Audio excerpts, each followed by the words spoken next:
Hello friends, कैसे हैं आप लोग। उम्मीद करते हैं आप अच्छे होंगे। फ्रेंड्स, वर्ष 2011 में सीटेट पेपर वन में जो प्रश्न पूछा गया है उसको लेकर उसका प्रश्न आज हम आपके सामने लेकर आया हूँ।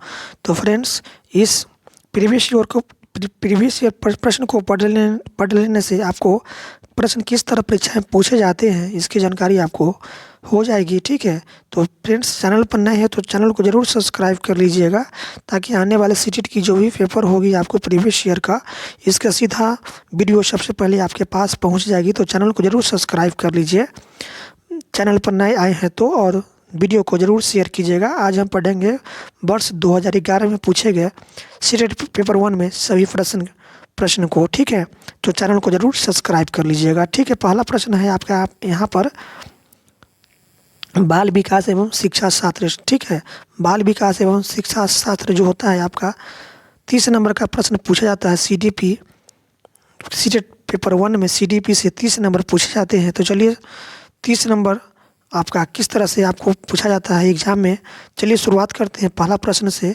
आपका ये पहला प्रश्न है, पिछले 2011 में पूछा गया प्रश्न है, प्रीवियस ईयर प्रश्न लेकर आया हूँ आपके सामने।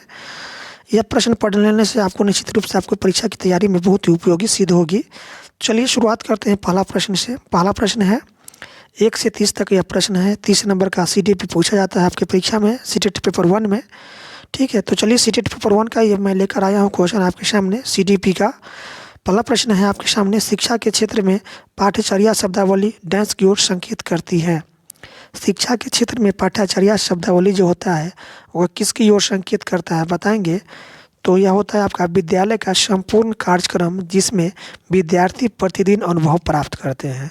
ठीक है, विद्यालय का संपूर्ण कार्यक्रम जिसमें विद्यार्थी प्रतिदिन अनुभव प्राप्त करते हैं, यह शिक्षा के क्षेत्र में पाठ्यचर्या शब्दावली की ओर क्या है, संकेत करती है। ठीक है, ऑप्शन 2 इसका राइट आंसर हो जाएगा। विद्यालय का संपूर्ण कार्यक्रम जिसमें विद्यार्थी प्रतिदिन अनुभव प्राप्त करते हैं, यह पाठ्यचर्या शब्दावली जो है यह आपका किसकी ओर संकेत करता है, तो विद्यालय का संपूर्ण कार्यक्रम की ओर संकेत करता है। ठीक है, जिसमें विद्यार्थी प्रतिदिन अनुभव प्राप्त करते हैं। अगले प्रश्न की तरफ चलते हैं। अगला प्रश्न है आपके सामने, प्रश्न नंबर 2 है। प्रश्न नंबर 2 कहता है, क्या कहता है बताइए। प्रश्न 2 है, निचली कक्षाओं में शिक्षण की खेल पद्धति मूल रूप से आधारित है। निचली कक्षाओं में शिक्षण की खेल पद्धति मूल रूप से आधारित है, तो यह किस पर आधारित है बताइए। तो यह आधारित है विकास एवं वृद्धि के मनोवैज्ञानिक सिद्धांतों पर। ठीक है, विकास एवं वृद्धि के मनोवैज्ञानिक सिद्धांतों पर जो निचली कक्षाओं का जो शिक्षण खेल पद्धति होता है यह मूल रूप से आधारित होता है विकास एवं वृद्धि के मनोवैज्ञानिक सिद्धांत पर। ऑप्शन 3 इसका राइट आंसर हो जाएगा, विकास एवं वृद्धि के मनोवैज्ञानिक सिद्धांत पर।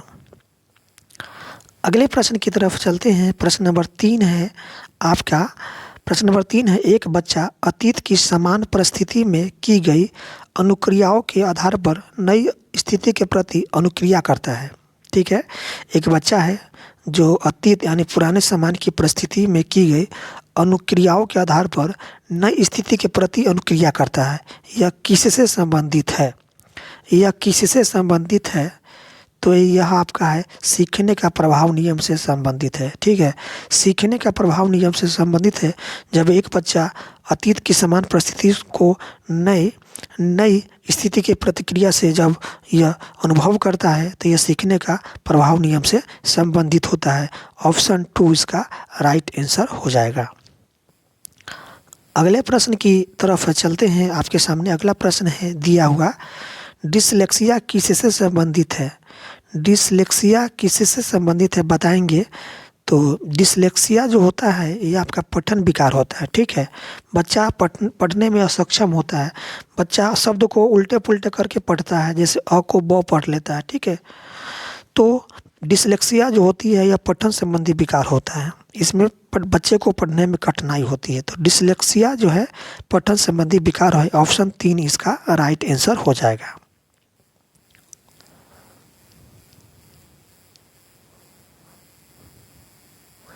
अगला प्रश्न है आपके सामने दिया हुआ, विशेष आवश्यकता वाले बच्चों को शिक्षा उपलब्ध कराई जानी चाहिए। ठीक है, विशेष आवश्यकता वाले बच्चों को शिक्षा उपलब्ध कराई जानी चाहिए तो अन्य समान बच्चों के साथ में। ठीक है, जो बच्चे को विशेष आवश्यकता है शिक्षा उपलब्ध कराई जानी चाहिए, विशेष आवश्यकता वाले। ठीक है, तो विशेष आवश्यकता वाले बच्चों को शिक्षा उपलब्ध कराई जानी चाहिए किसके साथ में? तो अन्य समान बच्चों के साथ में। ठीक है, अन्य समान बच्चे जो होते हैं उसके साथ में विशेष आवश्यकता वाले यानी जो कमज़ोर बच्चे होते हैं, ठीक है, वो बच्चे को सामान्य बच्चों के साथ में रख करके शिक्षा को जो है ना उसके साथ उपलब्ध कराई जानी चाहिए। ऑप्शन ए इसका राइट आंसर हो जाएगा, अन्य समान बच्चों के साथ। अगले प्रश्न की ओर चलते हैं। अगला प्रश्न है आपके सामने कि आकलन को उपयोगी और रोचक प्रक्रिया बनाने के लिए डैश के प्रति सचेत होना चाहिए। ठीक है, आकलन को उपयोगी और रोचक, ठीक है, आकलन को उपयोगी और रोचक बनाने के लिए डैश के प्रति सचेत होना चाहिए। ठीक है, डैश के प्रति तो विद्यार्थियों को बुद्धिमान या औसत शिक्षार्थी की उपाधि देना। ठीक है, विद्यार्थियों को बुद्धिमान या औसत शिक्षार्थी की उपाधि देना, यह आपका जो है ना आकलन को उपयोगी और रोचक प्रक्रिया बनाने के लिए क्या है, बहुत ही सचित उपयोगी होता है। ठीक है, ऑप्शन 2 इसका राइट आंसर हो जाएगा, विद्यार्थियों को बुद्धिमान या औसत शिक्षार्थी को उपाधि देना।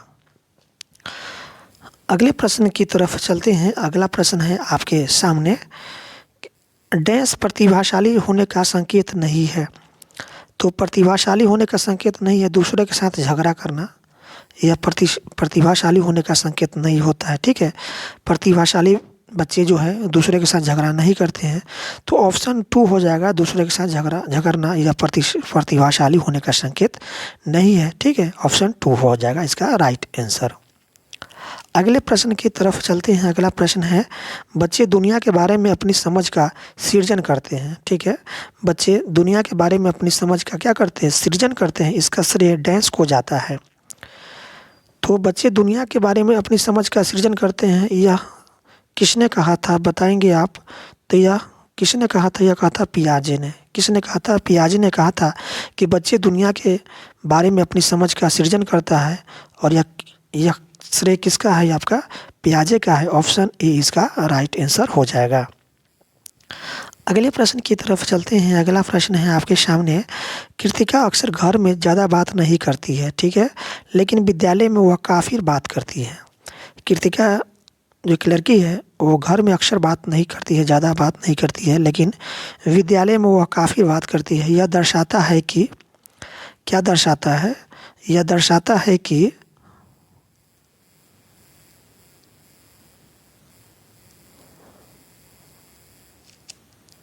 उसके विचारों को विद्यालय में मान्यता अधिक मिलती है। ठीक है, उसके विचारों को विद्यालय में मान्यता मिलती है, इसलिए कृतिका जो है वो घरों में बात कम करती है और विद्यालयों में ज़्यादा बात करती है, क्योंकि उसके विचारों को विद्यालय में मान्यता मिलती है। ऑप्शन 4 इसका राइट आंसर हो जाएगा। ठीक है, अगले प्रश्न की तरफ चलते हैं। अगला प्रश्न है, एक शिक्षक को अपने विद्यार्थियों की क्षमताओं को समझने का प्रयास करना चाहिए। ठीक है, एक शिक्षक को अपने विद्यार्थियों की क्षमताओं को समझने का प्रयास करना चाहिए। निम्नलिखित में से कौन सा क्षेत्र इस उद्देश्य के साथ संबंध है?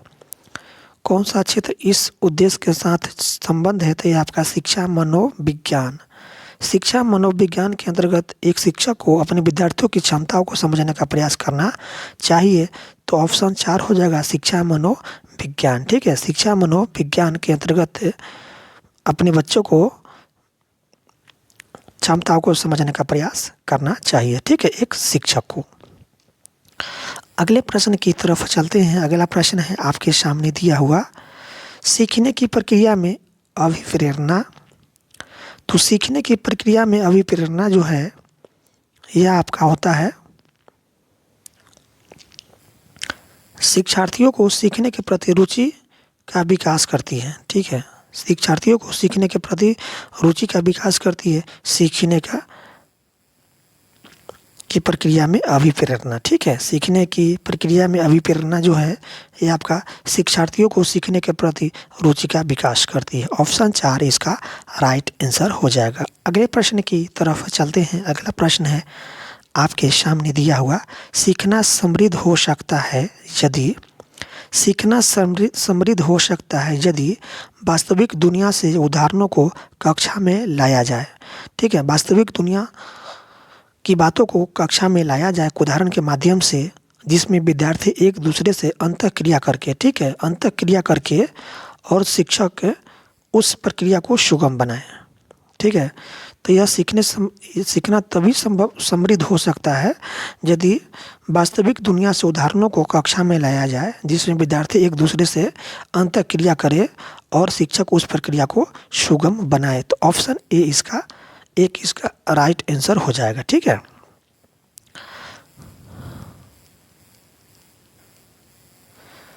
अगले प्रश्न की तरफ चलते हैं। अगला प्रश्न है, निम्न में से कौन से कथन को सीखने की प्रक्रिया की विशेषता नहीं मानना चाहिए? सीखने की प्रक्रिया की विशेषता नहीं होता है, कौन सा बताएंगे? यहाँ पर 4 ऑप्शन दिया हुआ है। तो यह आपका शैक्षणिक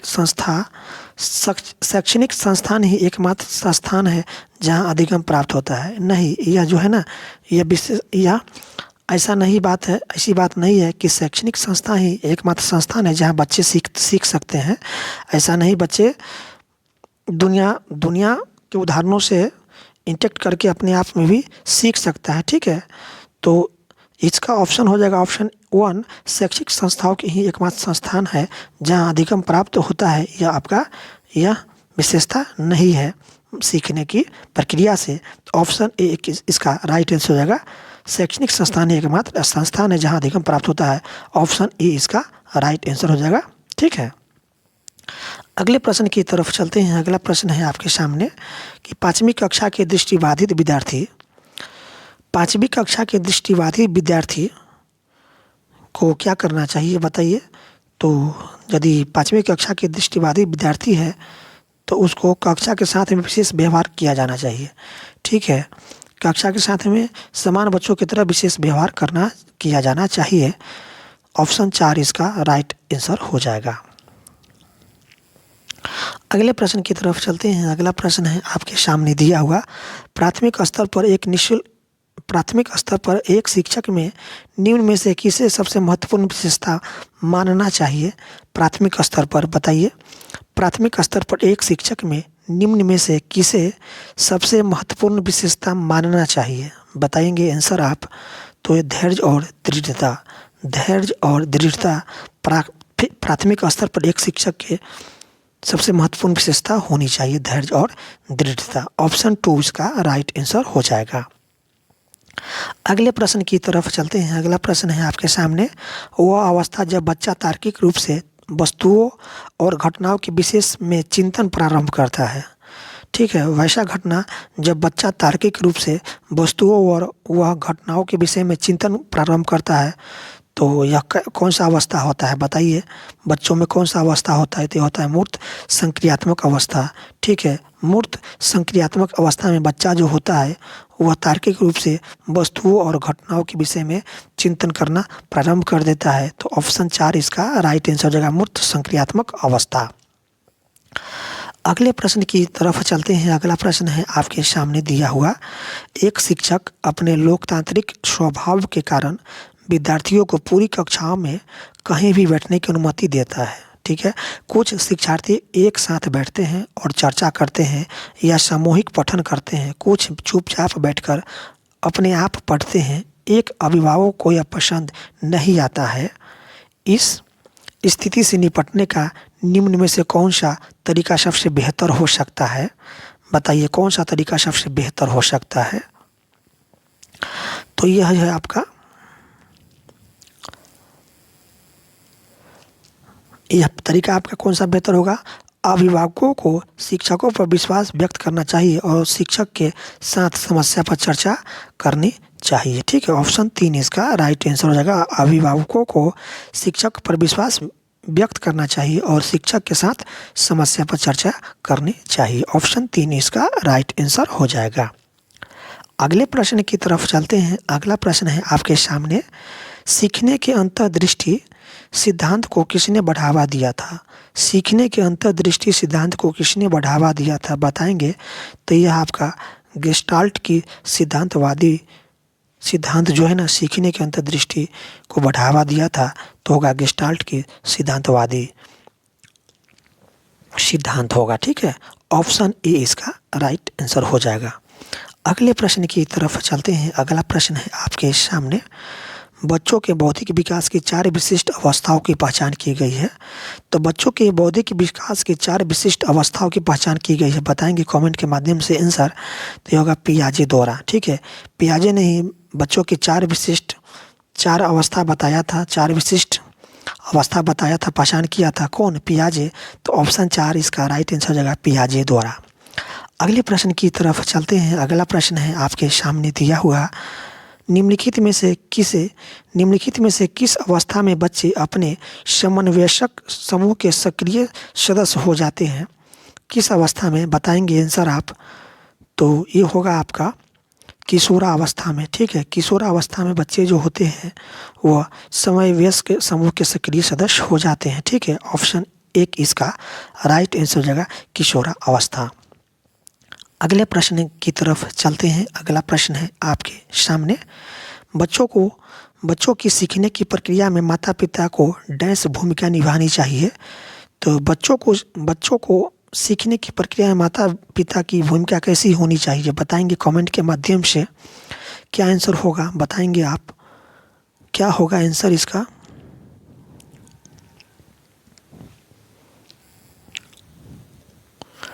क्या आंसर होगा, बताएंगे कमेंट के माध्यम से आप लोग आंसर।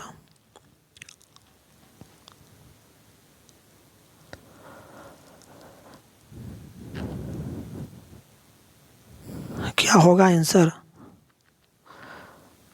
कैसी होनी चाहिए बच्चे को, बताइए। बच्चों के सीखने की प्रक्रिया में माता पिता की भूमिका डैश होनी चाहिए, बताइए कमेंट के माध्यम से।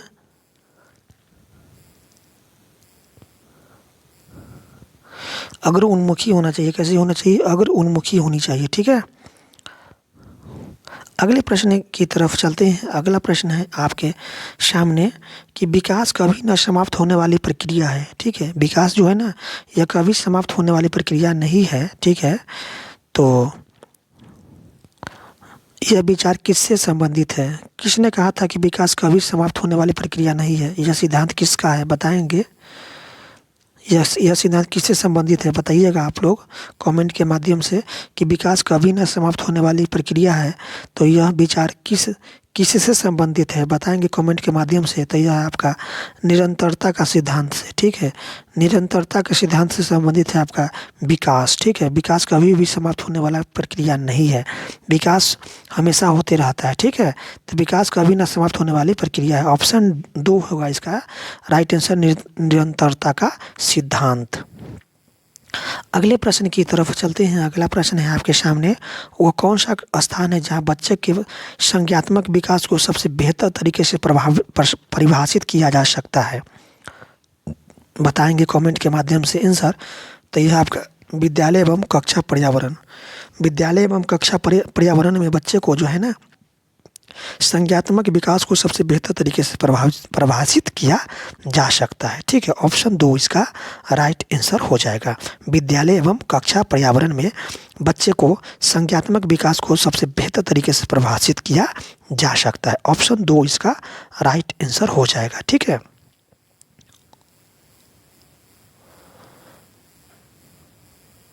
अगले प्रश्न की तरफ चलते हैं। अगला प्रश्न है आपके सामने दिया हुआ, निम्न में से कौन सा बुद्धिमान बच्चे का लक्षण नहीं है, बताएंगे कमेंट के माध्यम से आंसर। बुद्धिमान बच्चे का लक्षण कौन सा नहीं है इसमें से? तो वह जो लंबे निबंधों को बहुत जल्दी रटने की क्षमता रखता है। ठीक है, बुद्धिमान बच्चे जो होता है ना वो रट कर नहीं पढ़ता है। ठीक है, तो वह जो लंबे निबंधों को बहुत जल्दी रटने की क्षमता रखता है, यह बुद्धिमान बच्चों का क्या है, लक्षण नहीं होता है। ठीक है, तो ऑप्शन ए इसका राइट आंसर हो जाएगा। बुद्धिमान बच्चों का लक्षण कौन सा नहीं है, वह जो लंबे निबंधों को बहुत जल्दी रटने की क्षमता रखता है। अगले प्रश्न की तरफ चलते हैं। अगला प्रश्न है आपके सामने दिया हुआ, डैश को एक अभिप्रेरित शिक्षण का संकेतक माना जाता है। डैश को एक अभिप्रेरित शिक्षण का संकेत माना जाता है, बताएंगे कमेंट के माध्यम से आंसर। तो ये हो जाएगा विद्यार्थियों द्वारा प्रश्न पूछना। विद्यार्थियों द्वारा प्रश्न को पूछना एक अभिप्रेरित शिक्षण का संकेत माना जाता है। ठीक है, ऑप्शन 3 इसका राइट आंसर हो जाएगा। अगले प्रश्न की तरफ चलते हैं। अगला प्रश्न है आपके सामने दिया हुआ प्रश्न नंबर 26 कहता है कि निम्न में से कौन सा बच्चे की सामाजिक मनोवैज्ञानिक आवश्यकताओं के साथ संबंध नहीं है। बताएंगे कमेंट के माध्यम से आंसर कौन सा है जो बच्चे की सामाजिक मनोवैज्ञानिक आवश्यकताओं के साथ संबंध नहीं है। तो ये है आपका शरीर से अवशिष्ट पदार्थों का नियमित रूप से बाहर निकलना। ये आपका बच्चे की सामाजिक मनोवैज्ञानिक आवश्यकताओं के साथ संबंध नहीं है। ऑप्शन 3 हो जाएगा, शरीर से अवशिष्ट पदार्थों का नियमित रूप से बाहर निकलना। अगले प्रश्न की तरफ चलते हैं। अगला प्रश्न है आपके सामने प्रश्न नंबर 27 कहता है कि मन का मानचित्रण संबंधित है। तो मन का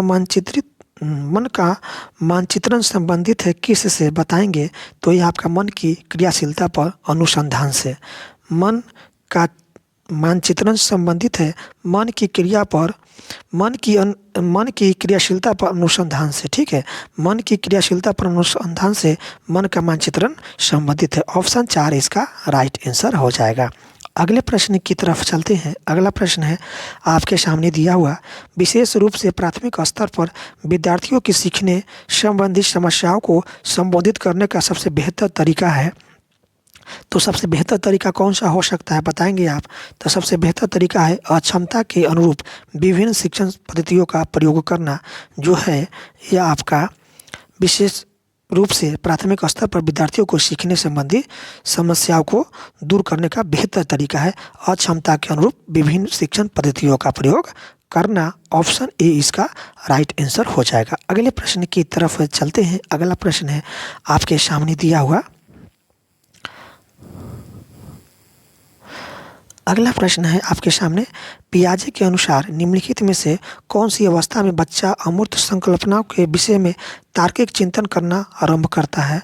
तो पियाजे के अनुसार बच्चे जो है वह किस अवस्था में अमूर्त संकल्पनाओं के विषय में तार्किक चिंतन करना प्रारंभ करता है। कौन सा अवस्था होता है बताएंगे आप कमेंट के माध्यम से आंसर बताते चलिएगा। कौन सी अवस्था होता है पियाजे के अनुसार जिसमें बच्चा अमूर्त संकल्पनाओं के विषय में तार्किक चिंतन करना प्रारंभ करता है। बताएंगे कमेंट के माध्यम से आंसर। तो ये होगा आपका औपचारिक संक्रियात्मक अवस्था 11 वर्ष एवं उसके ऊपर। 11 वर्ष एवं उसके ऊपर जब बच्चे के जो होता है जब आयु हो जाता है तो बच्चे जो होता है यह आपका अमूर्त संकल्पनाओं के विषय में तार्किक रूप से चिंतन करना शुरू कर देता है। ठीक है, 11 वर्ष एवं उसके ऊपर औपचारिक संक्रियात्मक अवस्था जिसको हम कहते हैं औपचारिक संक्रियात्मक अवस्था 11 वर्ष एवं इसके ऊपर। ठीक है, ऑप्शन 2 इसका राइट आंसर हो जाएगा।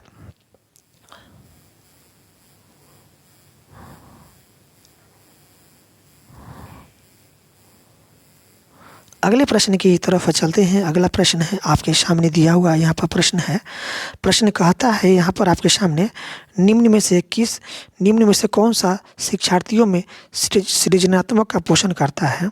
निम्न में से कौन सा शिक्षार्थियों में सृजनात्मक का पोषण करता है बताएंगे कमेंट के माध्यम से आंसर। तो यह आपका प्रत्येक शिक्षार्थी की अंतर्जात प्रतिभाओं का पोषण करने एवं प्रश्न करने के लिए अवसर उपलब्ध कराना। ठीक है, प्रत्येक शिक्षार्थी को अंतर्जात प्रतिभाओं का पोषण करना एवं प्रश्न पूछने का अवसर उपलब्ध होना चाहिए। ठीक है, बच्चे को ज़्यादा से ज़्यादा प्रश्न पूछने का अवसर देना चाहिए। ठीक है, ये आपका सृजनात्मक पोषण का क्या है यह आपका पोषण करता है। ठीक है, ऑप्शन 2 इसका राइट आंसर हो जाएगा। बच्चे को अधिक से अधिक अवसर देना चाहिए प्रश्न पूछने का। यहाँ पर गणित हम नहीं पढ़ा रहे हैं आपको क्योंकि गणित के लिए यहाँ पर तो बोर्ड चाहिए, तो हम गणित यहाँ पर छोड़ रहे हैं आपके लिए। आप लोग गणित बनाइएगा और फिर हम आपको सीडीपी तो जितने क्वेश्चन था उसको हम पढ़ा दिए। ठीक है, सीडीपी का क्वेश्चन हम पढ़ा दिए आपको। अब हम सीडीपी के आगे आते हैं। आपका सीडीपी का आगे होगा आपका ईवीएस। इस ईवीएस भी आपका 30 नंबर का प्रश्न पूछा जाता है। ठीक है, 30 नंबर का प्रश्न पूछा जाता है ईवीएस से भी आपके परीक्षा में। ईवीएस से भी 30 नंबर का प्रश्न पूछा जाता है। ठीक है, तो चलिए ईवीएस का हम प्रश्न पढ़ते हैं। ईवीएस का प्रश्न हम पढ़ते हैं। चलिए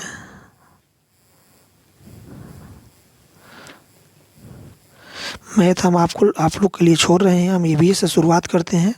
चलिए ईवीएस आ गया आपके सामने। यहाँ पर 61 से 90 तक जो प्रश्न मिलेगा आपको ईवीएस का मिलेगा। आप जानते हैं दोस्तों कि ईवीएस जो है ना 30 नंबर का प्रश्न पूछा जाता है और 30 नंबर का सीडीपी बाल विकास शिक्षा शास्त्र एवं पेडागोजी 30 नंबर से पूछा जाता है, तो वो आपको हम पढ़ा दिए। अब 30 नंबर आपसे पूछा जाता है यहाँ पर पर्यावरण अध्ययन से, ठीक है, ईवीएस से। तो चलिए शुरुआत करते हैं पहला प्रश्न से। पहला प्रश्न आपका यहाँ पर दिया हुआ है। पहला प्रश्न है आपके सामने दिया हुआ, ठीक है। पहला प्रश्न है, देखिए क्या है, कहता है पहला प्रश्न आपके सामने दिया हुआ है।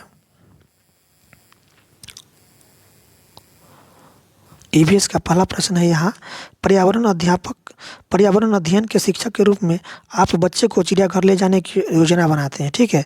यदि आप पर्यावरण का टीचर है तो बच्चे को चिड़ियाघर ले जाने के लिए क्या करते हैं, योजना बनाते हैं। आप बच्चे को निम्नलिखित में से कौन सी गतिविधि करने की अनुमति नहीं देंगे।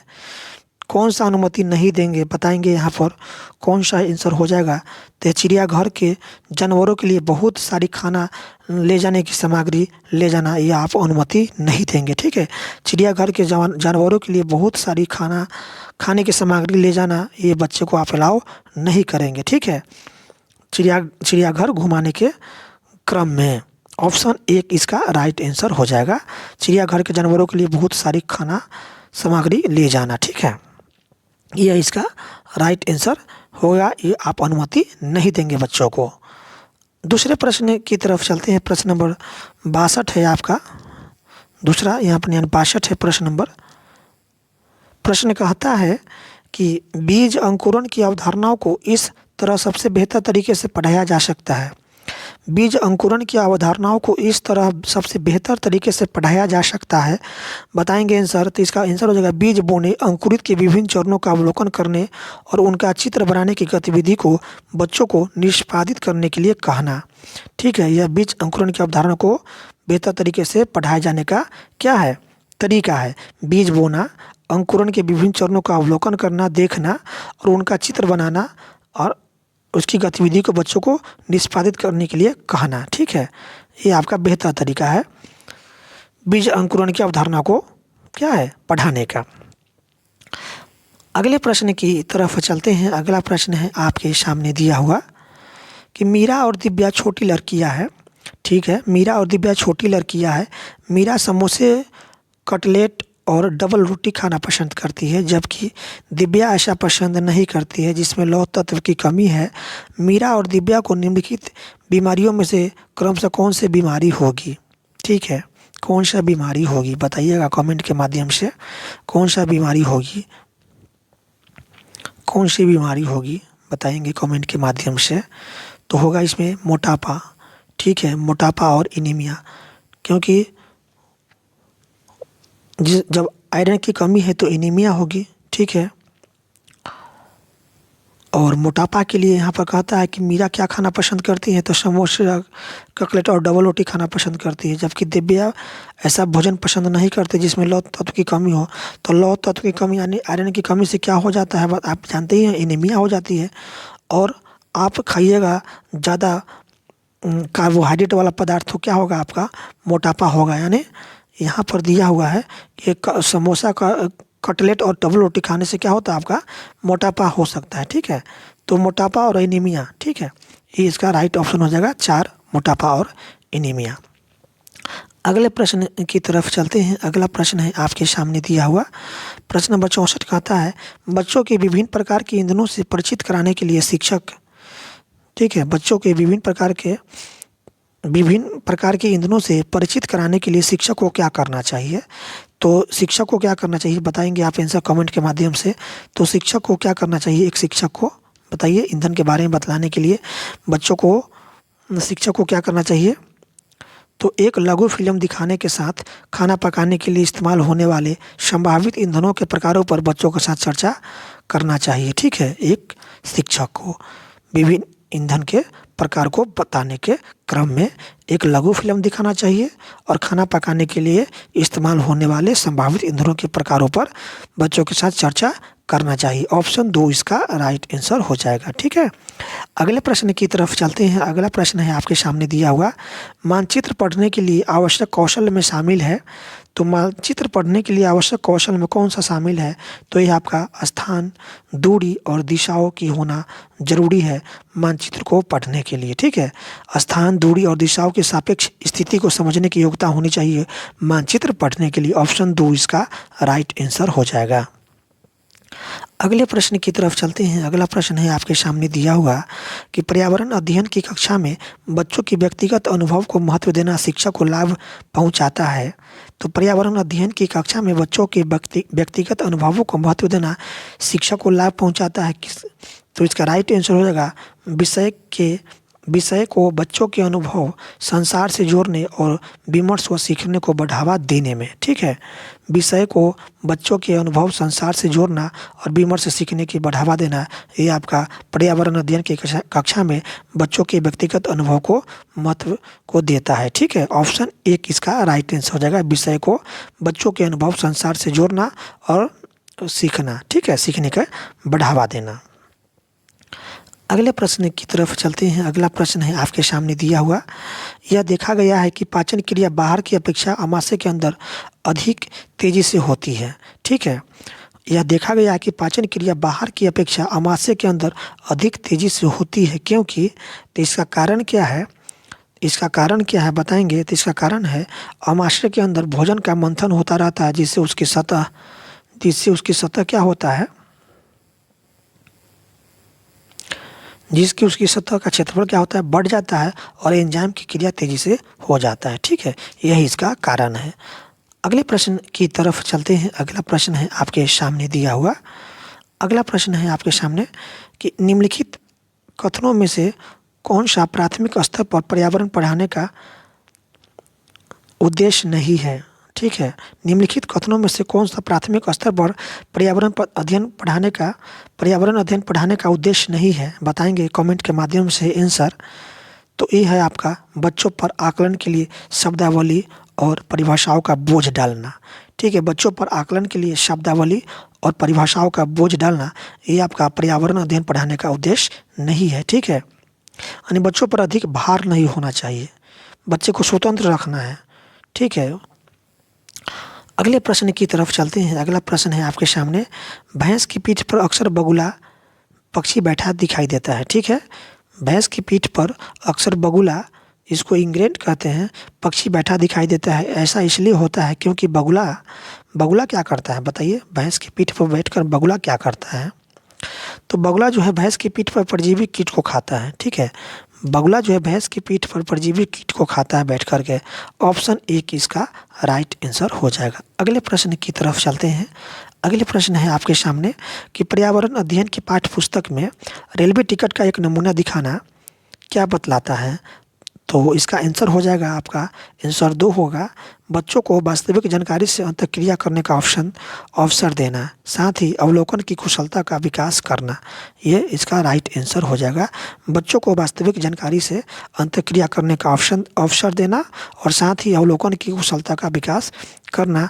पर्यावरण अध्ययन की पाठ्यपुस्तक में रेलवे टिकट का एक नमूना दिखाना इसका उद्देश्य है। ठीक है, बच्चों में वास्तविक जानकारी का अंतःक्रिया करने का अवसर और उसके साथ साथ अवलोकन की कुशलता का विकास करना, ये इसका पर्यावरण में क्या है, पर्यावरण में जो है रेलवे टिकट का एक नमूना दिखाना, इसका यही उद्देश्य है। अगले प्रश्न की तरफ चलते हैं। अगला प्रश्न है आपके सामने दिया हुआ, निम्नलिखित में से किसमें प्राथमिक विद्यालय में पर्यावरण पढ़ाने का उद्देश्य निरूपित है? निम्नलिखित में से किसमें प्राथमिक विद्यालय में पर्यावरण अध्ययन पढ़ाने का उद्देश्य निरूपित है? तो बताएंगे कमेंट के माध्यम से क्या इसका आंसर होगा।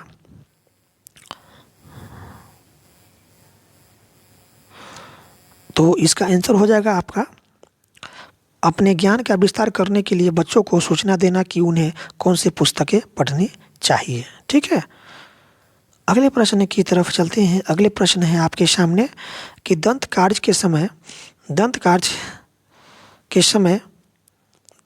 संबंध में निम्नलिखित में से कौन सा कथन सही है? दंत कार्य के संबंध में निम्नलिखित में से कौन सा कथन सही है? सही कथन को चुनना है, तो बताएंगे कमेंट के माध्यम से क्या होगा सही कथन। यहाँ पर बताएंगे आप लोग, 72 का क्या होगा इसका राइट आंसर?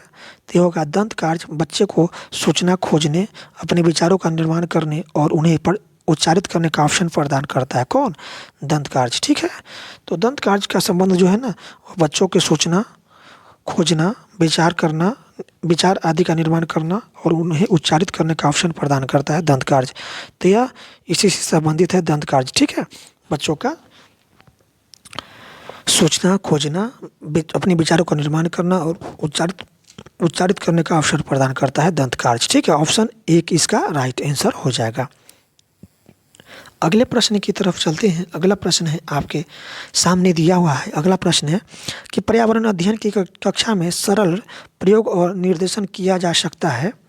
तो पर्यावरण अध्ययन की कक्षा में सरल प्रयोग और निर्देशन किया जा सकता है, तो इसका आंसर क्या हो जाएगा बताएंगे आप कमेंट के माध्यम से आंसर।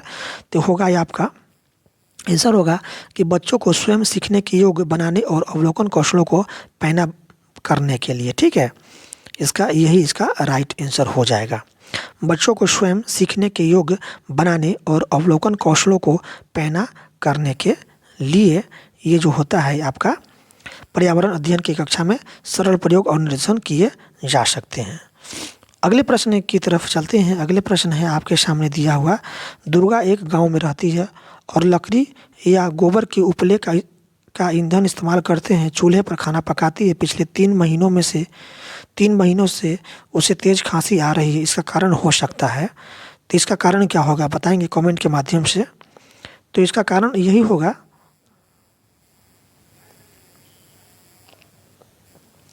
इसका कारण जलते हुए ईंधन से उत्पादित काला धुआं जो उसकी श्वसन नली में जमा हो गया होगा। ठीक है, यही कारण हो सकता है। ऑप्शन 4 इसका राइट आंसर हो जाएगा। अगले प्रश्न की तरफ चलते हैं। अगला प्रश्न है आपके सामने दिया हुआ। दोपहर के भोजन अवकाश के बाद पर्यावरण अध्ययन पढ़ाते समय आप यह पाते हैं कि बच्चे पाठ में रुचि नहीं ले रहे हैं, आप क्या करेंगे? ठीक है, दोपहर के भोजन अवकाश के बाद पर्यावरण अध्ययन पढ़ाते समय बच्चे रुचि नहीं ले रहा है पाठ पढ़ने में, तो आप क्या करेंगे? ठीक है, तो आप क्या करेंगे? पाठ को रोचक बनाने के लिए बहुआयामी बुद्धि पर आधारित दृश्य श्रव्य सामग्रियों का प्रयोग करेंगे। ठीक है, पाठ को रोचक बनाने के लिए क्या करेंगे? बहुआयामी बुद्धि पर आधारित दृश्य श्रव्य सामग्रियों का प्रयोग करेंगे। ऑप्शन 3 इसका राइट आंसर हो जाएगा। अगले प्रश्न की तरफ चलते हैं। अगला प्रश्न है आपके सामने दिया हुआ। एक विद्यालय ने राजस्थान के लिए कक्षा 5 के बच्चों के शैक्षिक भ्रमण की योजना बनाई। भ्रमण के दौरान बच्चे से काफ़ी क्या अपेक्षाएं रहेगी बताएंगे। ऑप्शन इसका 4 होगा। उन्हें ध्यान से अवलोकन करना चाहिए और टिप्पणियां दर्ज करनी चाहिए और बाकी बच्चों तथा शिक्षकों के साथ अपने अवलोकनों को बांटना चाहिए। इसका राइट आंसर होगा ऑप्शन 4। अगले प्रश्न की तरफ चलते हैं। अगला प्रश्न है आपके सामने दिया हुआ। प्रश्न यहाँ पर कहता है, प्रश्न नंबर 77 है। रीना अपने घर का कूड़ा नीचे दर्शाए तरीकों से 2 ढेरियों में अलग करती है। रीना ने 2 ढेरियों में कूड़ा निम्न आधार पर अलग किया। यहाँ पर देखिए दिया हुआ है केले का छिलका, सब्जियों के छिलका, सूखी पत्तियाँ और अखबार। तो ये जो अलग करती है यह तरीका क्या है आपका इसका अलग करने की बताएंगे। तो ये है आपका अवघटित होने वाले और अवघटित नहीं होने वाले, ये क्या है? कूड़ा को यह अलग किया। ठीक है, ऑप्शन 3 इसका राइट आंसर हो जाएगा। अवघटित होने वाले और अवघटित नहीं होने वाले। ठीक है, अगले प्रश्न की ओर चलते हैं। अगले प्रश्न है, किसके नेतृत्व में चिपको आंदोलन को बल मिला था? तो यह हुआ था किसके आंदोलन में चिपको आंदोलन का बल मिला था बताएंगे कमेंट के माध्यम से। तो ये आपका सुंदरलाल बहुगुणा के नेतृत्व में चिपको आंदोलन का बल मिला था। ऑप्शन 2 इसका राइट आंसर हो जाएगा। अगले प्रश्न की तरफ चलते हैं। अगला प्रश्न है आपके सामने दिया हुआ। विटामिन ऐसे पदार्थ है जो हीनता जन्य रोग से बचाव के लिए थोड़ी मात्रा में आवश्यक है। ठीक है, विटामिन ऐसे पदार्थ हैं जो हीनता जन्य रोगों से बचाव के लिए थोड़ी मात्रा में क्या है, आवश्यक है। ऑप्शन एक इसका राइट आंसर हो जाएगा। अगले प्रश्न की तरफ चलते हैं। अगला प्रश्न है आपके सामने दिया हुआ कि ग्रामीण क्षेत्रों में गाय के गोबर से झोपड़ी की दीवारों और फर्श को लीपा जाता है। ग्रामीण क्षेत्र में गाय के गोबर से झोपड़ी की दीवारों और फर्श को लीपा जाता है, ऐसा क्यों किया जाता है, बताएंगे आप आंसर कमेंट के माध्यम से। तो चिकना और साफ बनाने के लिए, चिकना और साफ बनाने के लिए ग्रामीण क्षेत्र में गाय के गोबर और झोपड़ियों की दीवारों और फर्श को लीपा जाता है गोबर से, ठीक है, चिकना और साफ बनाने के लिए। अगले प्रश्न की तरफ चलते हैं। अगला प्रश्न है आपके सामने दिया हुआ, एक किसान दाने को भूसे से अलग करना चाहता है, ठीक है, जिस प्रक्रिया से यह किया जा सकता है। तो एक किसान दाने को भूसे से अलग करना चाहता है, किस प्रक्रिया से दाने से भूसे अलग होगा, बताएंगे आप कमेंट के माध्यम से। आंसर कौन सा आंसर यहाँ पर होगा, तो ये होगा आपका निष्पादन। क्या होगा आपका, निष्पादन होगा। ऑप्शन सी इसका राइट आंसर हो जाएगा।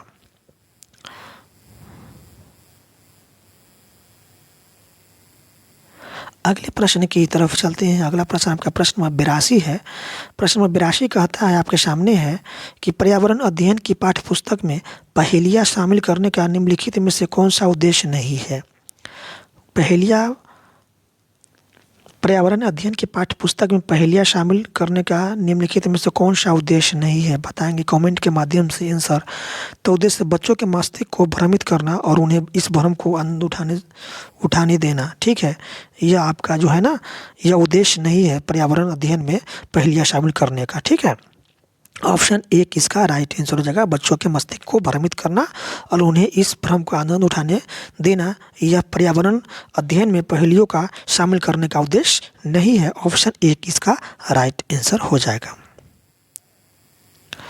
अगला प्रश्न है आपके सामने दिया हुआ, एक पुरुष जिसका रक्त O है, एक ए रक्त समूह वाली स्त्री से शादी करता है, उसके पहले बच्चे के रक्त समूह O होने की संभावना है कितना प्रतिशत, तो यह आपका 50% संभावना है।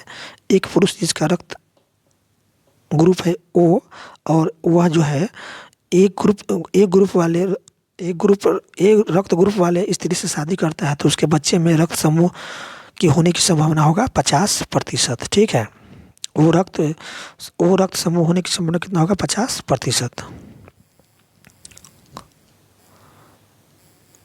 अगले प्रश्न की तरफ चलते हैं। अगला प्रश्न है आपके सामने दिया हुआ, टूटता तारा उल्का है। तो टूटता तारा उल्का क्या है, बताएंगे कमेंट के माध्यम से आंसर। तो यह उल्कांप जो पृथ्वी के वायुमंडल में प्रवेश करते ही आग पकड़ लेता है, ठीक है, उल्कांप है। टूटता तारा क्या है, एक उल्का है जो पृथ्वी के वायुमंडल में प्रवेश करते ही क्या होता है, आग पकड़ लेता है। ऑप्शन एक इसका राइट आंसर हो जाएगा। अगले प्रश्न की तरफ चलते हैं। अगला प्रश्न है आपके सामने दिया हुआ, क्वथन का मतलब होता है उबलना और वाष्पीकरण अंतर है। क्वथन और वाष्पीकरण में क्या अंतर है, बताएंगे आप कमेंट के माध्यम से आंसर।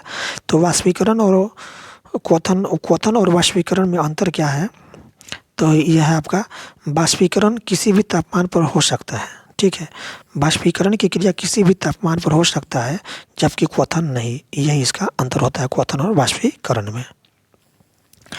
अगले प्रश्न की तरफ चलते हैं। अगला प्रश्न है आपके सामने दिया हुआ, प्राथमिक स्तर पर आकलन में शामिल होना चाहिए। तो प्राथमिक स्तर पर आकलन में शामिल होना चाहिए, क्या चीज़ शामिल होना चाहिए, बताएंगे आप कमेंट के माध्यम से।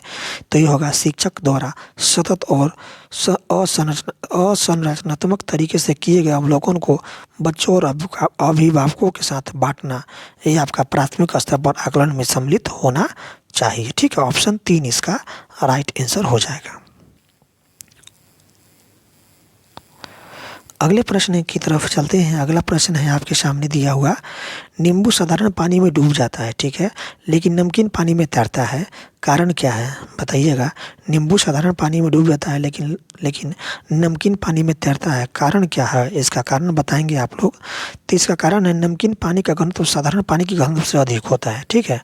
नमकीन पानी का घनत्व साधारण पानी के घनत्व से अधिक होता है, यही कारण है कि नींबू साधारण पानी में डूब जाता है लेकिन नमकीन पानी में तैरता रहता है, ठीक है, यही कारण है।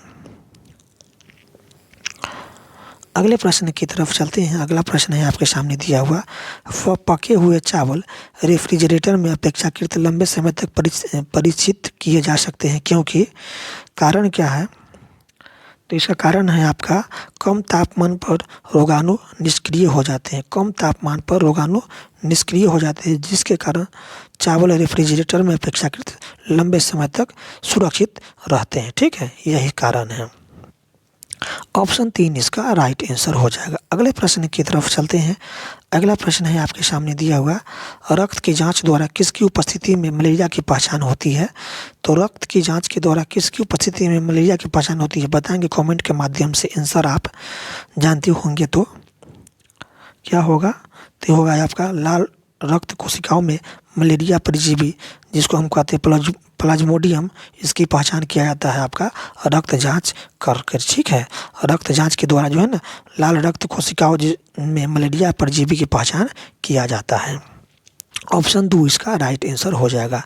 अगले प्रश्न की तरफ चलते हैं। अगला प्रश्न है आपके सामने दिया हुआ, पर्यावरण अध्ययन की कक्षा में अवधारणाओं को स्पष्ट करने के लिए कविताओं और कहानी कथन का प्रयोग करना क्या है बताइए? तो ये है आपका स्थानीय एवं विश्व स्तर पर संसार की प्रकृति को खोजना और कल्पना करने की योग्यता का विकास करने में मदद करता है। आपका कौन? प्राथमिक स्तर पर क्या है आपका पर्यावरण अध्ययन की कक्षा में अवधारणाओं को स्पष्ट करने के लिए कविता और कहानी का प्रयोग करना जो है यह आपका है स्थानीय एवं विश्व स्तर पर संसार की प्रकृति और खोजने और कल्पना करने की योग्यता का विकास करता है। ठीक है, ऑप्शन 4 इसका राइट आंसर हो जाएगा। स्थानीय एवं विश्व स्तर पर संसार की प्रकृति को खोजना और कल्पना करने की योग्यता का विकास करने में मदद करना, ये क्या है? पर्यावरण अध्ययन की कक्षा में कविता और कहानी का प्रयोग करना का यही उद्देश्य है। अगले प्रश्न की तरफ चलते हैं। अगला प्रश्न है, अब यहाँ पर आपका प्रश्न समाप्त हुआ। EVS का जितने प्रश्न था दिया हुआ। अब आपका अगला है आपका हिंदी, और हिंदी से भी 30 नंबर पूछे जाते हैं आपका सीटेट में। तो चलिए हिंदी 30 नंबर का जो है प्रश्न जो पिछले साल पूछा गया था 2011 में, उसको पढ़ लेते हैं। पहला प्रश्न है, पाठ में दिए गए चित्रों का क्या उद्देश्य है? पाठ में दिए गए चित्रों का क्या उद्देश्य है? तो यहाँ पर तो चित्र नहीं है, क्या हाँ है? यहाँ पर क्या है? पाठ में दिए गए चित्रों का उद्देश्य क्या होता है? अच्छा, ये कह रहा है कि पाठ में दिए गए चित्रों का उद्देश्य क्या होता है। जब किसी पाठ में चित्र दिया जाता है, आप देखें कि कोई किताब पर उसके कवर पर चित्र दिया रहता है किताबों पर, तो चित्र देने का उद्देश्य क्या होता है? कवर पर बताएंगे आप क्या उद्देश्य होता है?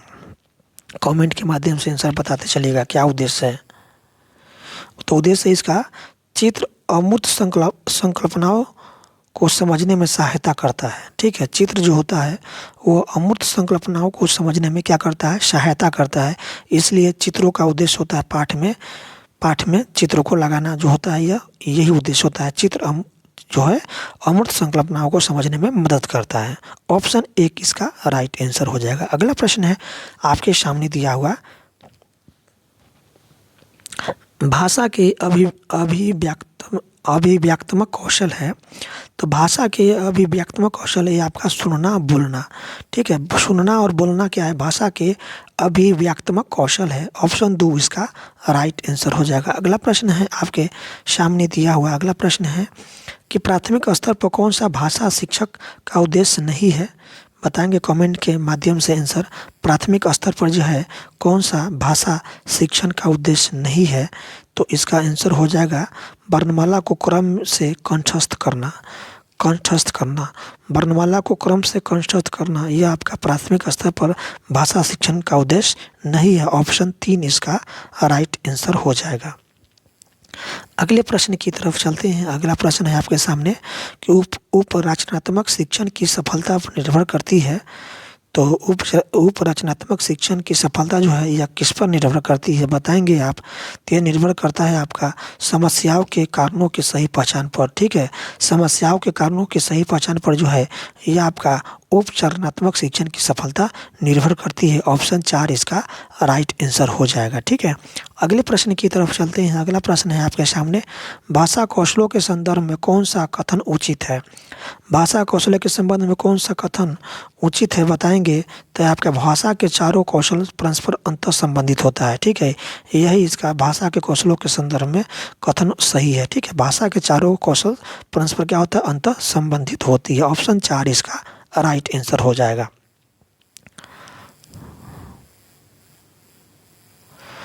अगले प्रश्न की तरफ चलते हैं। अगला प्रश्न है आपके सामने दिया हुआ, एक बहुसांस्कृतिक कक्षा में आप एक भाषा शिक्षक के रूप में किस बात को अधिक महत्व देंगे? एक बहुसांस्कृतिक कक्षा में जहाँ पर एक से अधिक संस्कृति के मानने वाले बच्चे हैं, तो उस कक्षा में आप एक भाषा शिक्षक के रूप में किस बात का अधिक महत्व देंगे बताएंगे? कक्षा में कौन सा होगा इसका राइट आंसर बताइए? तो ये होगा बच्चे को भाषा प्रयोग के अधिक से अधिक अवसर देना। ठीक है, बच्चों को भाषा प्रयोग के अधिक से अधिक अवसर देना इसका राइट आंसर हो जाएगा। अगले प्रश्न की तरफ चलते हैं। हिंदी की कक्षा में प्रायः हिंदीतर भाषी बच्चे हिंदी सीखने में अनेक कठिनाइयों का सामना करते हैं, क्योंकि तो इसका कारण क्या है? इसका कारण है प्रायः हिंदी और उनकी मातृभाषा की संरचना में अंतर होता है। ठीक, प्रायः हिंदी और उनकी मातृभाषा की संरचना में अंतर होता है। यही कारण है कि हिंदीतर भाषी बच्चे हिंदी सीखने में अनेक कठिनाइयों का सामना करते हैं। ठीक है, प्रायः हिंदी और उनकी मातृभाषा की संरचना में क्या होता है? अंतर होता है। अगले प्रश्न की तरफ चलते हैं। अगला प्रश्न है आपके सामने, बोलना कौशल में महत्वपूर्ण है। बोलना किस कौशल में महत्वपूर्ण है बताएंगे आप? तो ये आपका मधुर वाणी। ठीक है, मधुर वाणी नहीं होगा, बोलना कौशल में संबंधित है। बोलना कौशल में संबंधित है तो ये आपका संदर्भ एक स्थिति के अनुसार अपनी बात कहना, संदर्भ एवं स्थिति के अनुसार अपनी बात कहना जो है बोलना कौशल से क्या है? संबंधित होता है। ऑप्शन 2 इसका राइट आंसर हो जाएगा। अगले प्रश्न की तरफ चलते हैं। अगला प्रश्न है आपके सामने, एक समावेशी कक्षा में कौन सा कथन भाषा शिक्षण के सिद्धांतों के प्रतिकूल है? एक समावेशी कक्षा में कौन सा कथन भाषा शिक्षण के सिद्धांतों के प्रतिकूल है? ठीक है, बताएंगे आप आंसर कमेंट के माध्यम से। तो ये व्याकरण के नियम सिखाने से बच्चे का भाषा विकास शीघ्रता से होगा। ठीक है, यह क्या है? आपका भाषा शिक्षण के सिद्धांतों के प्रतिकूल है। व्याकरण के नियम को सिखाने से बच्चे का भाषा विकास जल्दी होता है। यह आपका भाषा शिक्षण के सिद्धांतों के क्या है? प्रतिकूल है। ठीक है, ऑप्शन 1 इसका राइट आंसर हो जाएगा। अगले प्रश्न की तरफ चलते हैं। अगला प्रश्न है आपके सामने दिया हुआ, कहानी सुनाने से क्या होता है बच्चे में बताएंगे? तो कहानी सुनाने से बच्चों की कल्पना शक्ति व चिंतन शक्ति का विकास होता है। ऑप्शन 1 इसका राइट आंसर हो जाएगा। ठीक है, अगले प्रश्न की तरफ चलते हैं। अगले प्रश्न है आपके सामने दिया हुआ कि बच्चों के लेखन कौशल का मूल्यांकन करने के लिए कौन सी विधि बेहतर हो सकती है? बच्चों के लेखन कौशल का मूल्यांकन करने के लिए कौन सी विधि बेहतर हो सकती है बताएंगे? कमेंट के माध्यम से आप आंसर यहाँ पर यदि जानते हैं तो कौन सा विधि? तो होगा अपने अनुभव को लिखना। ठीक है, अपने अनुभव को लिखना ये जो है बच्चों के लेखन कौशल को मूल्यांकन में सबसे बेहतर तरीका हो सकता है। ठीक है, ऑप्शन 2 इसका राइट आंसर हो जाएगा, अपने अनुभवों को लिखना। अगले प्रश्न की तरफ चलते हैं। अगला प्रश्न है आपके सामने दिया हुआ, एक भाषा शिक्षक के रूप में सबसे बड़ी चुनौती है। एक भाषा शिक्षक के रूप में एक सबसे बड़ी चुनौती कौन है बताएंगे? तो बहुभाषिक कक्षा के शिक्षण के लिए उचित रणनीति तय करना। ठीक है, ये आपका जो है एक भाषा शिक्षक के रूप में सबसे बड़ी चुनौती है। ठीक है, क्या है आपका? बहुभाषिक कक्षा के शिक्षण के लिए उचित रणनीति तय करना। ऑप्शन 1 इसका राइट आंसर हो जाएगा। अगले प्रश्न की तरफ चलते हैं। अगला प्रश्न है आपके सामने दिया हुआ कि भाषा शिक्षण में पाठ्य पुस्तक साध्य होता है। ठीक है, क्या है? साध्य है। ठीक है, भाषा शिक्षण में पाठ्य पुस्तक क्या है? साध्य है। ऑप्शन 3 इसका राइट आंसर हो जाएगा। अगले प्रश्न की तरफ, साध्य नहीं साधन है, साध्य नहीं होता है। भाषा शिक्षण में पाठ्य पुस्तक क्या होता है? साधन होता है। ठीक है, साधन होता है। ऑप्शन 4 इसका राइट आंसर हो जाएगा। अगले प्रश्न की तरफ चलते हैं। अगला प्रश्न है आपके सामने, गृह कार्य के बारे में कौन सा कथन उचित है? गृह कार्य के बारे में कौन सा कथन उचित है बताएंगे? कमेंट के माध्यम से, तो यह बच्चों की क्षमताओं और स्तर के अनुसार गृह कार्य देना चाहिए। ठीक है, बच्चों की जितनी क्षमता है उसी के अनुरूप जो है ना बच्चों को होम टास्क देना चाहिए, होमवर्क देना चाहिए। ठीक है, बच्चों की क्षमताओं के अनुसार गृह कार्य देना चाहिए। यह क्या है, बच्चों के गृह कार्य का उचित कथन है। ठीक है, ऑप्शन 3 इसका राइट आंसर हो जाएगा। अगले प्रश्न की तरफ चलते हैं। अगला प्रश्न है आपके सामने दिया हुआ कि प्राथमिक स्तर पर बच्चों की भाषा शिक्षा के संदर्भ में निम्नलिखित में से कौन सा कथन असत्य है। ठीक है, कौन सा कथन असत्य है प्राथमिक स्तर पर बच्चों की भाषा शिक्षा के संदर्भ में, बताएंगे आंसर कमेंट के माध्यम से। तो यह होगा आपका, बच्चों की भाषा जटिल और समृद्ध संरचनाओं के साथ विद्यालय आते हैं। जब बच्चा विद्यालय आते हैं तो उसको कोई भाषा की ज्ञान नहीं होती है, तो बच्चे भाषा की जटिल और समृद्ध संरचनाओं के साथ क्या है, विद्यालय आता है। ऑप्शन 3 इसका राइट आंसर हो जाएगा। ठीक है,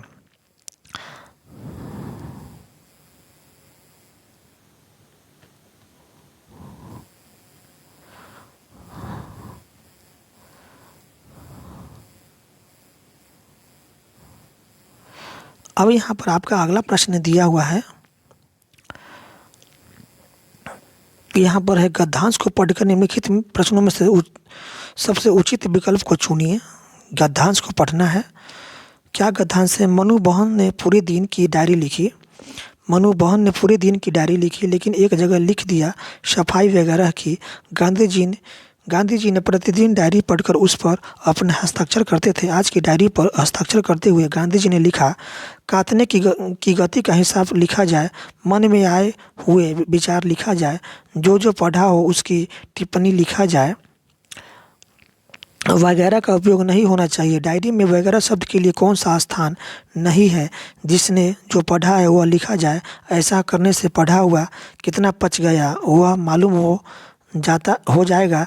जो बातें हुई हो वे लिखी जाए। मनु ने अपनी गलती का एहसास किया और डायरी विद्या की पवित्रता को समझा। ठीक है, उसके बाद क्या कहता है इसमें, उसके बाद है कि गांधी जी ने पुनः मनु से कहा, डायरी लिखना आसान कार्य नहीं है, यह इबादत करने जैसी विद्या है।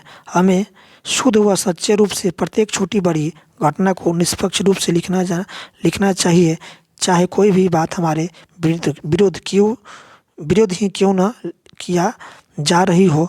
इससे हमसे सच्चाई स्वीकार करने की शक्ति होनी चाहिए। ठीक है, तो ये आपका है गांधी जी के रोचक स्मरण है। तो इसमें इस पर प्रश्न दिया गया है आपका, इस गद्यांश पर प्रश्न है कि मनु को अपनी किस गलती का एहसास हुआ। मनु को अपनी किस गलती का एहसास हुआ था, बताइए डायरी लिखते समय। कमेंट के माध्यम से आंसर बताएंगे। तो हुआ था, उन्हें डायरी में वगैरह शब्द का प्रयोग किया था। ठीक है, मनु ने डायरी लिखते समय वगैरह शब्द का प्रयोग किया था, ये इसलिए उसे इस गलती का एहसास हुआ। अगले प्रश्न की तरफ चलते हैं। अगला प्रश्न है आपके सामने, गांधी जी ने वगैरह शब्द पर अपनी आपत्ति क्यों जताई है।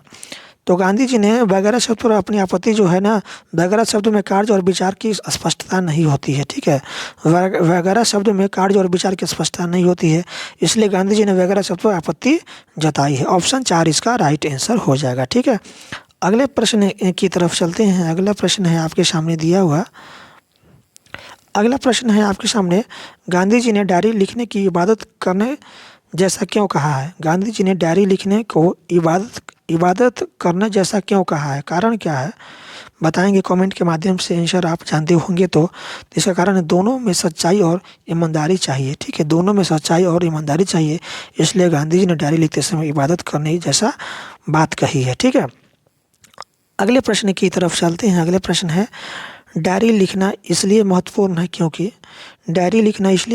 है क्योंकि इसमें व्यक्ति स्वयं का विश्लेषण करता है और वो स्वयं मूल्यांकन भी करता है, इसलिए डायरी लिखना महत्वपूर्ण होता है। इसमें क्या है, व्यक्ति स्वयं का विश्लेषण करता है और स्वयं मूल्यांकन भी करता है। ऑप्शन 2 इसका राइट आंसर हो जाएगा। ठीक है, अगले प्रश्न की तरफ चलते हैं। अगला प्रश्न है, गांधी जी प्रतिदिन डायरी पढ़कर क्या करते थे। तो गांधी जी जो है ना प्रतिदिन डायरी को पढ़कर क्या करते थे, बताएंगे कमेंट के माध्यम से आंसर।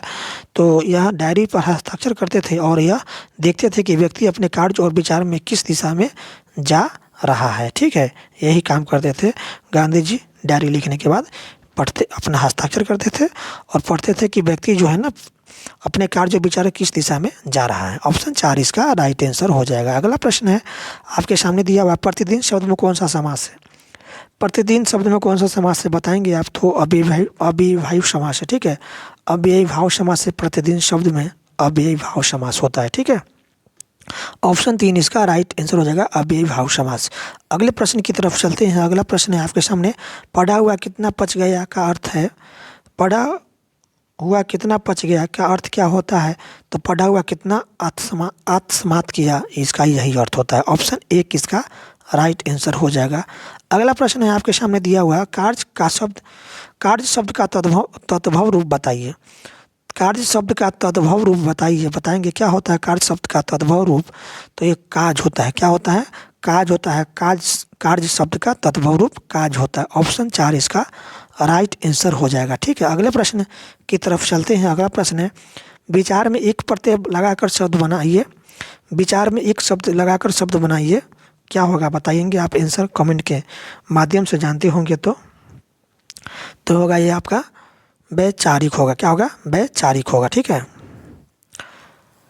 अगले प्रश्न की तरफ चलते हैं। अगले प्रश्न है आपके सामने,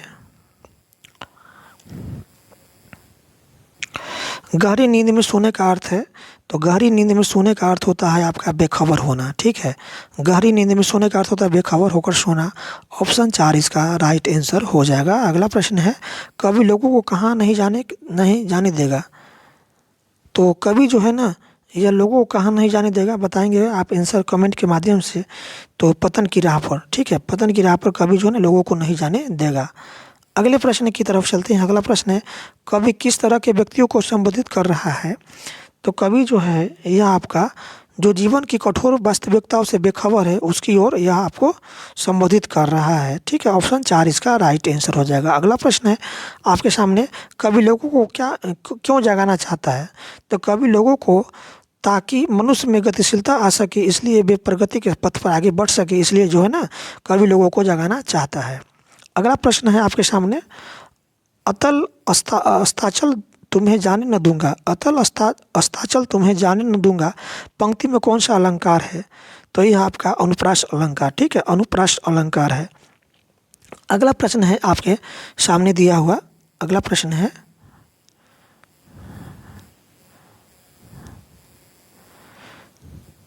प्रश्न नंबर 120 है कि कविता का उपयुक्त शीर्षक हो सकता है। तो कविता का उपयुक्त शीर्षक ये आपका है जागृति। ठीक है, जागृति है। और इसमें हम जो आपको क्वेश्चन जो बताए हैं, ये आपका कहाँ से आया था, बताइए कहाँ से आया था। इसका एक प्रकार ये दिया हुआ है, यहाँ पर कविता दिया हुआ था। ठीक है, ये आपका कविता दिया हुआ था, इसी कविता में से हम आपको अभी बताए हैं। चलिए कविता को पढ़ लेते हैं। यह सोहनलाल द्विवेदी द्वारा लिखा गया कविता था। क्या कविता था, चलिए पढ़ते हैं इसको। अब न गहरी नींद में तुम सो सकोगे, गीत गाकर मैं जगाने आ रहा हूँ। अतल स्थल चल तुम्हें जाने न दूंगा, अरुण उदयाचल सजाने आ रहा हूँ। कल्पना में आज तक उड़ते रहे हो तुम, साधना से सीखकर मुड़ते रहे हो तुम। अब तुम्हें आकाश में उड़ने न दूंगा, आज धरती पर बसाने आ रहा हूँ। यह कविता सोहनलाल द्विवेदी जी द्वारा लिखा गया है। ठीक है, और इसी कविता से यहाँ पर प्रश्न पूछा गया था कि गहरी नींद में सोने का अर्थ क्या होता है। तो गहरी नींद में सोने का अर्थ होता है आपका बेखबर होकर सोना। और इसमें भी एक और प्रश्न पूछ दिया, इसमें प्रश्न नंबर 116 कि कवि लोगों को कहाँ नहीं जाने देगा। तो कवि जो है लोगों को पतन की राह पर, ठीक है, पतन की राह पर जाने नहीं देगा। ठीक है, ऑप्शन 1 इसका राइट आंसर। और इस कविता में कवि और क्या कहना चाहता है, तो इस कविता में कवि कहता है कि कवि किस तरह के व्यक्तियों को संबोधित कर रहा है। तो कवि जो है ना, यह जो जीवन में कठोर वास्तविकताओं से बेखबर है, जो जीवन की कठोर वास्तविकताओं से बेखबर है, कवि इस कविता के माध्यम से उन व्यक्तियों को संबोधित कर रहा है। ठीक है, और इस कविता में और क्या कह रहा है कवि, तो इस कविता में कवि कह रहा है कि कवि लोगों को क्यों जगाना चाहता है। तो कवि लोगों को इसलिए जगाना चाहता है ताकि मनुष्य में गतिशीलता आ सके और वे प्रगति के पथ पर आगे बढ़ सके। इस कविता के माध्यम से कवि यह बताना चाह रहा है। ठीक है, अगले प्रश्न है यहाँ पर कि अतल अस्ताचल तुम्हें जाने न दूंगा पंक्ति में कौन सा अलंकार है। तो ये आपका है अनुप्रास अलंकार। ठीक है, और इसी में इस कविता में एक और यहाँ पर क्वेश्चन बन गया, इसी में क्वेश्चन बना था कि कविता का उपयुक्त शीर्षक हो सकता है, तो कविता का उपयुक्त शीर्षक है आपका जागृति। तो दोस्तों इस तरह से आपका पिछले साल यानी 2011 में जो प्रश्न पूछा गया था CDP बाल विकास शिक्षा